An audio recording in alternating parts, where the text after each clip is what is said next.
Bismillahirrahmanirrahim. Assalamualaikum warahmatullahi ta'ala wabarakatuh. Alhamdulillahi rabbil alamin. Wa sallallahu ala sayyidina Muhammadin wa ala alihi wa sahbihi wasallam, amma ba'du. Sebagaimana telah saya katakan beberapa hari kemarin, bahwa beberapa hari ini kita akan agak terus fokus begitu ya terhadap kejadian PWILS versus FPI. Ini penting, sangat penting untuk dibahas, untuk menjadi kedewasaan kita di dalam berpikir. Jadi untuk menjadikan kita dewasa di dalam berpikir, dan untuk menjadikan kita itu lebih toleransi terhadap pemikiran-pemikiran yang berbeda. Karena apabila pemikiran yang berbeda itu tidak diwadahi untuk diutarakan secara bebas, pada akhirnya itu akan menjadi api di dalam sekam yang menjadikan permusuhan secara fisik. Nah, konflik fisik ini dia adalah konfliknya barbar, konfliknya orang-orang yang secara intelektual rendah, yang mana suka dijadikan istilah oleh kita itu SDM rendah. Nah, pelajaran yang bisa kita ambil salah satunya adalah bagaimana si Imad laknatullah alaih ini dia tidak membuka ruang diskusi tersebut. Tidak ada ruang diskusinya. Dia itu beberapa kali diundang untuk berdiskusi, dia tidak mau. Hal yang sama juga dikatakan oleh si Raja Dangdut begitu ya, Nak Rhoma Irama, yang mana dia itu katanya mengundang beberapa pihak dari Robitoh Alawiyah, yang mana Robitoh Alawiyah sendiri tidak mau datang.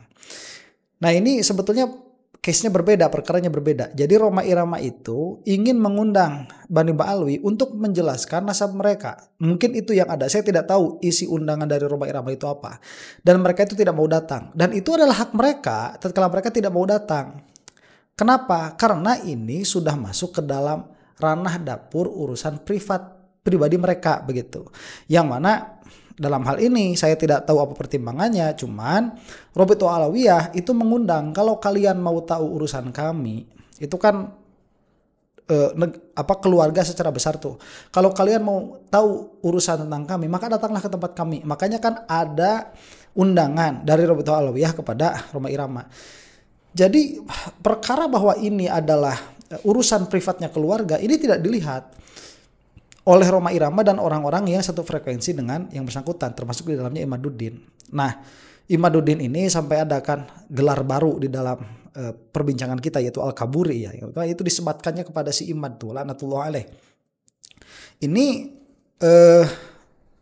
berasal karena si Imad ini tidak pernah mau untuk mempertanggungjawabkan apa-apa yang dia katakan mengenai Bani Ba'alwi, mengenai zuriyahnya Nabi Muhammad SAW, mengenai metode yang dia pakai untuk membatalkan Bani Ba'alwi sebagai zuriyahnya Nabi Muhammad SAW, itu tidak pernah digubris. Jadi dia, si Imad ini laknatullah alaih, dia tidak pernah mempertanggungjawabkan apa yang dia katakan di khalayak umum. Dalam pengertian di situ ada challenge, di situ ada argumen dan counter argumen, di situ ada dialektika ilmiah. Si Iman gak pernah datang. Dan kita pada video kali ini akan membahas hal itu supaya Anda itu tahu ya, seorang ilmuwan itu tidak layak bersikap seperti ini. Memang si Imad itu kan tidak ada riwayat pernah kuliah tuh. Jadi dia itu tidak mengetahui bahwa yang namanya skripsi, tesis, disertasi itu harus diujikan. Malah ada ujian yang nggak lulus. Nah, kalau misalkan dia mau mengeluarkan hal itu di ruang publik, tidak di dalam universitas, maka dia harus siap untuk diuji oleh orang-orang yang kompeten di dalamnya di luar universitas. Dan si Imad ini tidak pernah melaksanakan hal itu. Nah, ini untuk menjadi pelajaran bagi kita supaya kita ini tidak menjadi pengecut di dalam ranah ilmiah begitu. Nah, kita akan saksikan bagaimana sepak terjangnya si Imad. Langsung saja dulu ya. Sok datang, geura datang sih tema mitu loba ting lieu aya umat Islam para sewe gara-gara maneh gitunya. Jadi posisinya sok segera datang, ulah sok alibi we teh sia komo jongos-jongos begalna sabda. Sia ngaharuntu we hungkul sia mah. Sekalian aja jangan di Rabitul Alawiyah, tetapi gunakan momentum di UIN Wali Songo itu. Tanggal 10 September. Dia kan ngajarnya Robitoh Alawiyah. Robitoh Alawiyah mengiyakan. Tetapi fakta kenyataannya Anda tahu sendiri kan?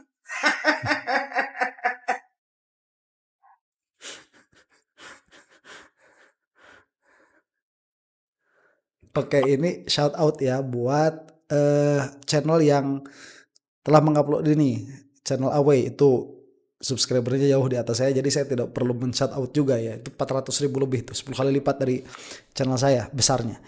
Nah, yang awal dulu tadi Raden Syiar apa Syair Langit begitu. Beliau itu kan mengatakan, "Mat udah datang dengan ada kesal kan? Datanglah kamu ini bikin orang ribet begitu." Nah, itu memang supaya datang ada dialektika ilmiah. Syekh Fakhruddin Ar-Razi, beliau itu mengaku sebagai orang yang paling alim di dunia saat itu.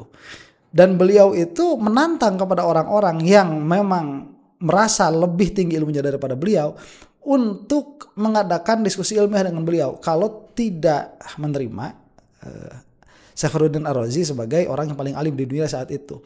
Sampai dikenalkan beliau itu apabila diitlak al-imam pada usul fikih, itu yang dimaksud adalah Syekh Fakhruddin Ar-Razi. Karena setinggi itu ilmu beliau Syekh Fakhruddin Ar-Razi itu. Nah, beliau ini jangankan ditantang ya. Ada orang yang sekiranya menurut gestur, menurut gelagat itu tidak suka terhadap apa-apa yang dikatakan oleh Syekh Fakhruddin Ar-Razi. Beliau datangi, beliau ajak bicara begitu. Di mana masalah kamu?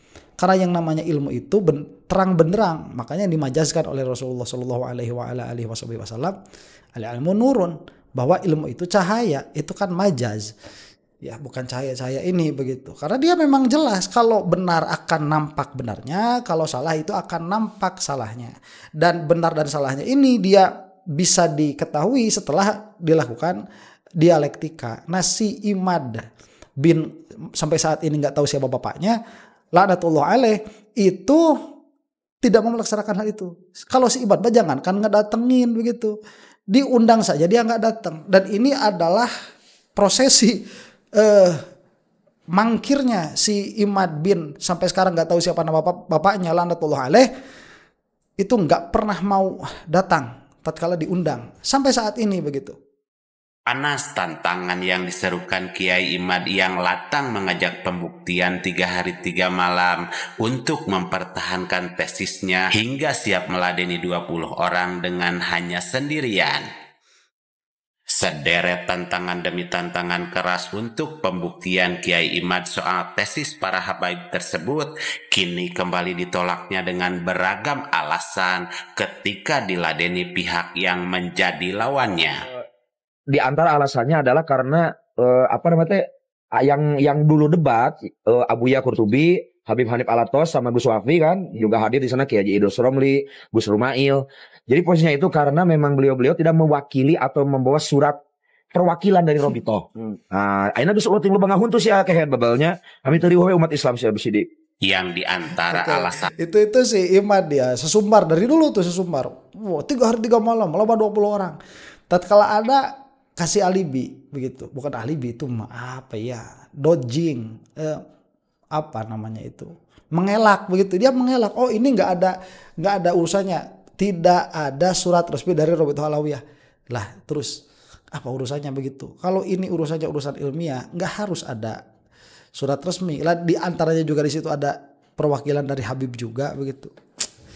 Apa ini kan alasan dibuat-buat saja, dodging biar dia nggak datang. Tahu kita ini nih kita ini orang yang suka terhadap ilmu itu tahu kok kalau misalkan kita berhadapan dengan seseorang itu, apakah orang itu a'lam dari kita atau tidak, apakah dia itu lebih alim daripada kita atau tidak, kita tahu kok ya. Kalau soal alfiyah misalkan, si Imad itu lebih hebat daripada saya. Iya, saya yakin itu si Imad itu alfiyahnya lebih hebat daripada saya. Wong saya nggak pernah ngafalin alfiyah kok. Nggak pernah saya itu. Saya itu lulusan pesantren Muhammadiyah. Mana ada lulusan pesantren Muhammadiyah itu ngafalin alfiyah. Nggak ada dari sononya. Nggak ada. Cuman saya baca syarahnya. Alhamdulillah sampai bab sorof itu. Selesai baca syarahnya. Cuman si Imad ini saya tahu. Dia a'lam daripada saya tentang alfiyahnya. Cuman kalau sama anak saya itu ya bisa samalah, bisa akur. Alfiyahnya si Imad sama anak saya pesantrennya pesantren salaf. Itu sekarang kelas 2 aliyah. Sudah selesai dari 2 tahun yang lalu tuh alfiyahnya udah selesai.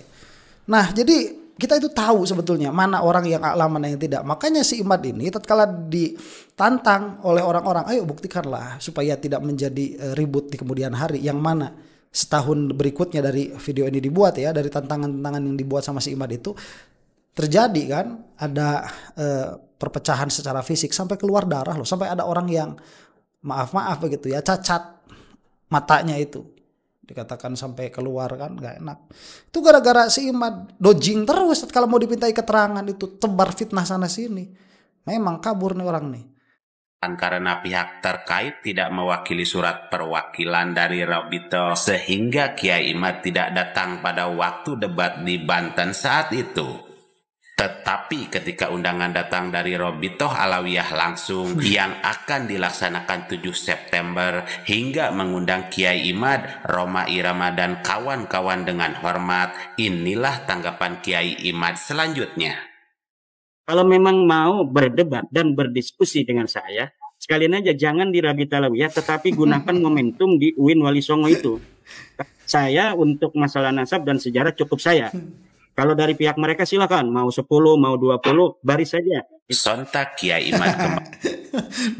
Silakan baris saja. Baris apaan?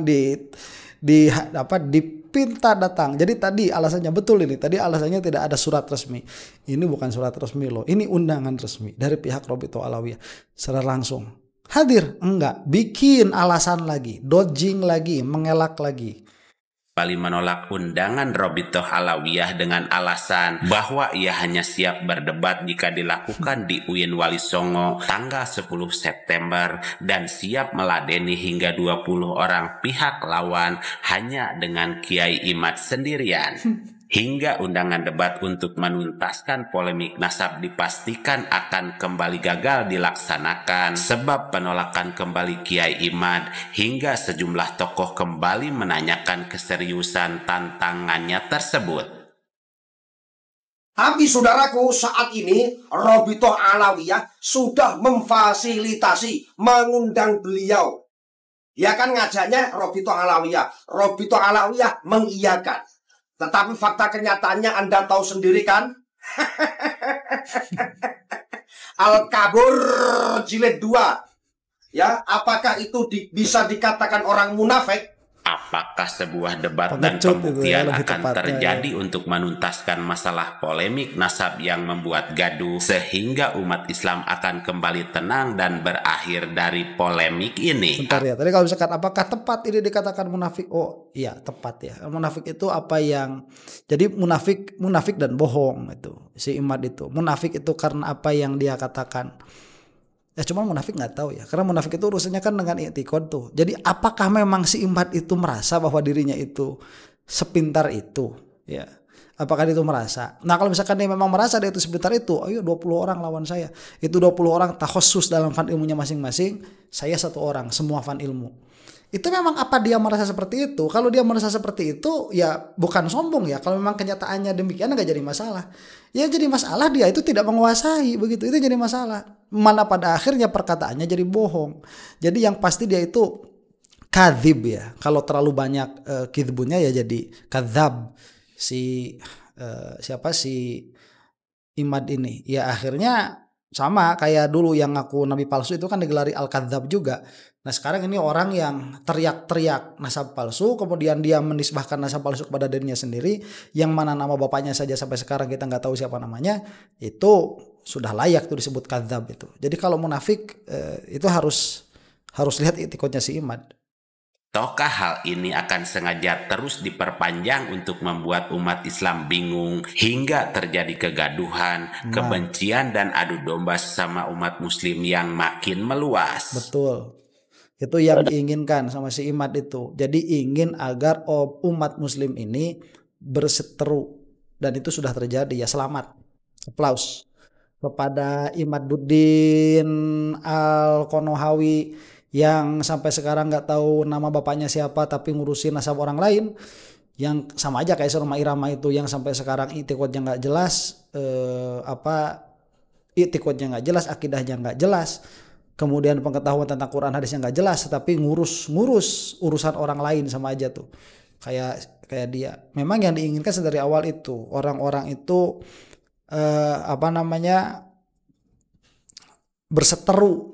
berseteru sampai terjadi kontak fisik. Ini sangat disayangkan sekali ini. Dengan berbagai alasan, seperti biasa dia berusaha mengeles dan dia berusaha mengalihkan supaya diskusi ini dilakukan di UIN Wali Songo pada tanggal 10 September 2024. Begini saudara-saudaraku sekalian, yang pertama saya harus tegaskan sebagai salah satu tim peneliti yang akan terlibat dalam diskusi tersebut. Saya harus menegaskan yang pertama, kenapa di Rabitatul Alawiyah Imad bin Sam'un meneliti dan membatalkan nasab Saadatul Alawi. Sedangkan lembaga resmi yang otoritatif di dalam pencatatan nasab Saadatul Alawi adalah Rabitatul Alawiyah. Sehingga Rabitatul Alawiyah adalah lembaga dan tempat yang relevan terkait objek penelitian Imad. Harusnya kalau dia meneliti nasab Alawi, ya datang dong ke lembaga pencatatan nasab Saadatul Alawi. Inilah tempat diskusinya. Inilah tempat yang otoritatif, inilah tempat yang relevan.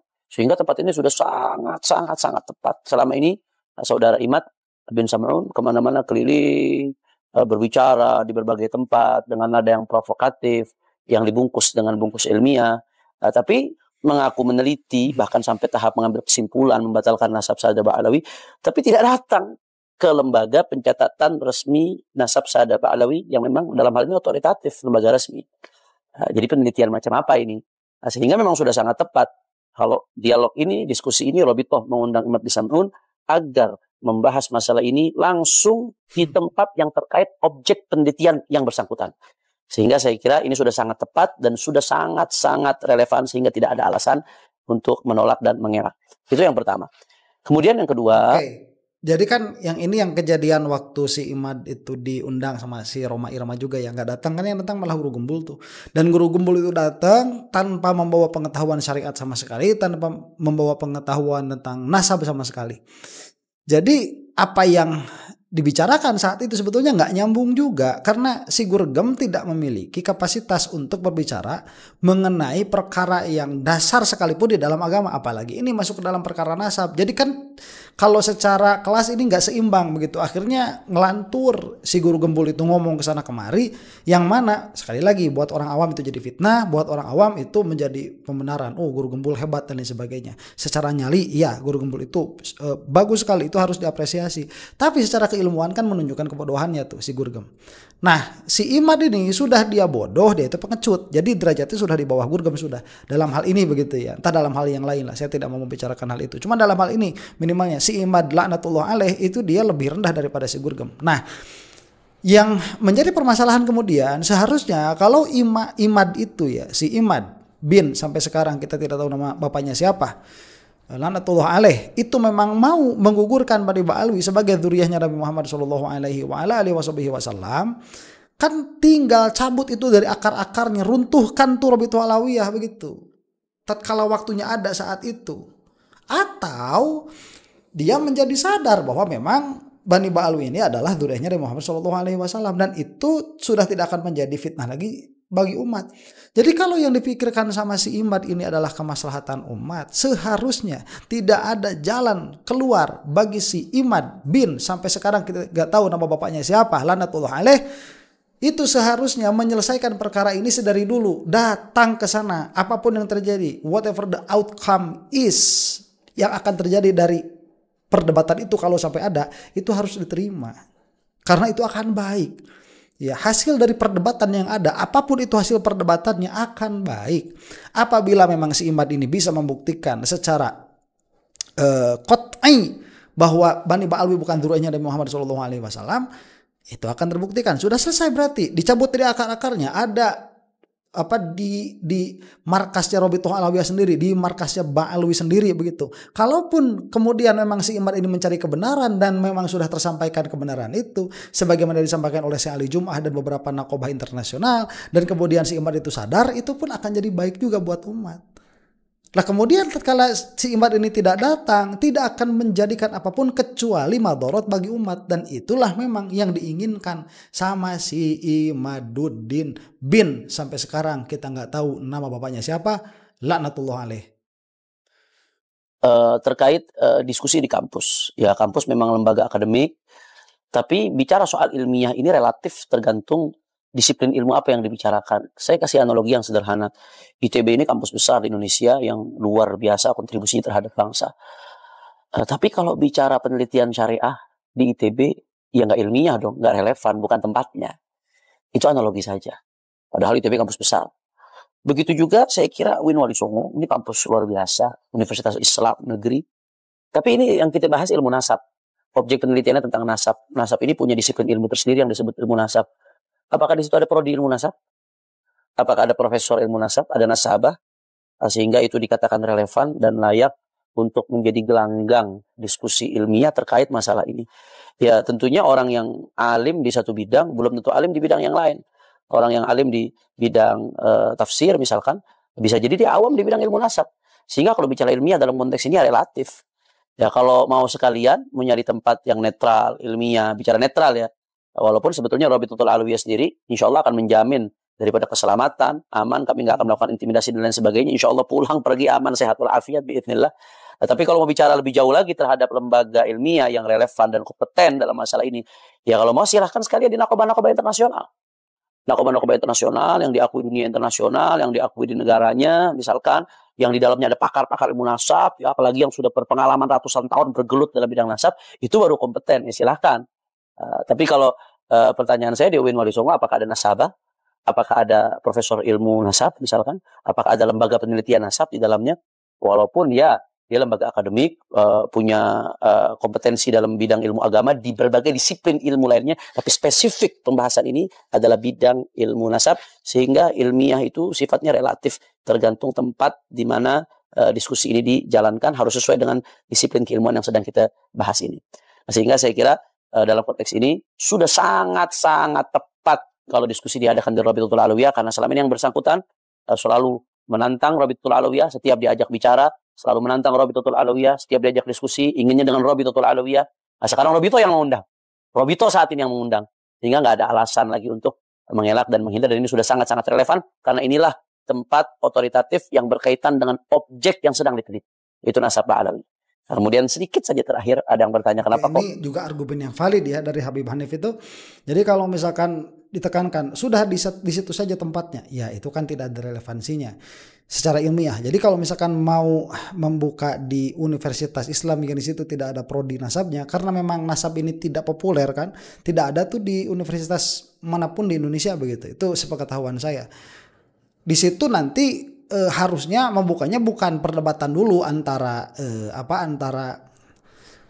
pihak IMAD sama pihak Rabitatul Alawiyah, tetapi menjelaskan dulu kepada kampus ini loh pentingnya bab nasab di situ dulu, sampai misalkan apalagi kalau sampai bisa mendorong nih kedua belah pihak ini agar di kampus tersebut diadakan satu jurusan baru, yaitu jurusan tentang nasab di dalam ilmu syariah misalkan. Itu kan bagus. Jadi ini dua kelompok ini yang kalau si Imad itu kan laknatullah alaih, dia baru-baru mau masuk tuh terjun ke bab nasab saat itu kan, baru-baru mau terjun, dan Rabitatul Alawiyah ini memang sudah dari dulu memang kerjaannya itu ngurus nasab.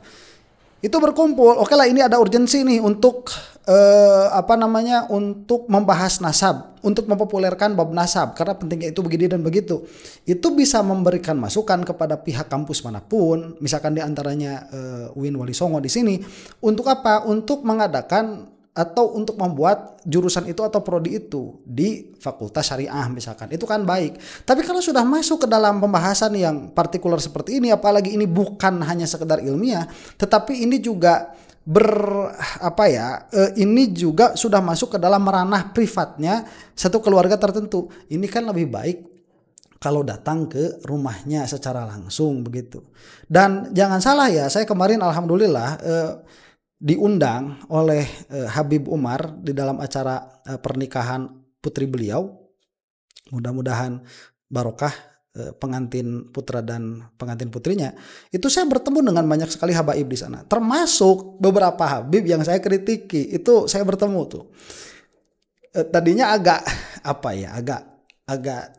canggung dalam pengertian, aduh ini saya ketemu orang yang pernah saya kritik di YouTube. Tapi ternyata subhanallah waktu bertemu itu hangat sekali orangnya. Nggak ada kayak PWILS tuh kemarin bawa-bawa pentungan, itu nggak ada. Kita bertemu ngobrol sangat baik sekali, sangat asik sekali, tidak ada permasalahan sama sekali. Itu dalam ranah ilmiah begitu. Dan ya kebetulan memang saat itu apa yang saya sampaikan secara argumentasi memang valid. Jadi tidak bisa dibantah juga, ngobrol nggak ada bantah-bantahan apapun. Kita ngobrolnya ketawa-ketawa aja begitu. ya malah saling melemparkan apresiasi. Kan seharusnya begitu. Kalau memang misalkan ada permasalahan dari apa yang kita bicarakan, kan bisa diobrolkan dengan baik seperti itu. Mungkin ya narasi berdialog dengan baik ini tidak pernah dialami oleh si Imad nih. Bin sampai sekarang kita nggak tahu nama bapaknya siapa, lanatullah alaih. Itu nggak pernah tahu mungkin si Imad itu ada dialektika seenak itu meskipun dengan orang yang kita kritik. Cobalah datang padahal si Imad itu ya ke Robitoh Alawiyah. Saya yakin itu 100% akan diterima dengan amat sangat baik. Akan diterima dengan amat sangat baik. Bani Ba'alwi itu kalau kamu bertemu dengan orang-orang yang memang akhlaknya itu sangat bagus-bagus. Akhlaknya itu mereka baik sekali. Ya kalau misalkan sekarang kayak si Roma Irama ketemu sama orang-orang yang memang kebetulan dari Bani Ba'alwi, yang mana itu pun kita tidak bisa memastikan kalau memakai metodologinya si Imad. Kemudian kebetulan bahwa Bani Ba'alwi di sini orang-orangnya buruk-buruk begitu. Itu kan salah siapa ya? Cuman menunjukkan si Oma itu kan ada di tempat itu, di tempat orang-orang yang buruk saja. Coba bertemu dengan orang-orang yang memang alim, penuh kehangatan, penuh rasa cinta. Kasih mereka itu kepada umatnya Nabi Muhammad SAW.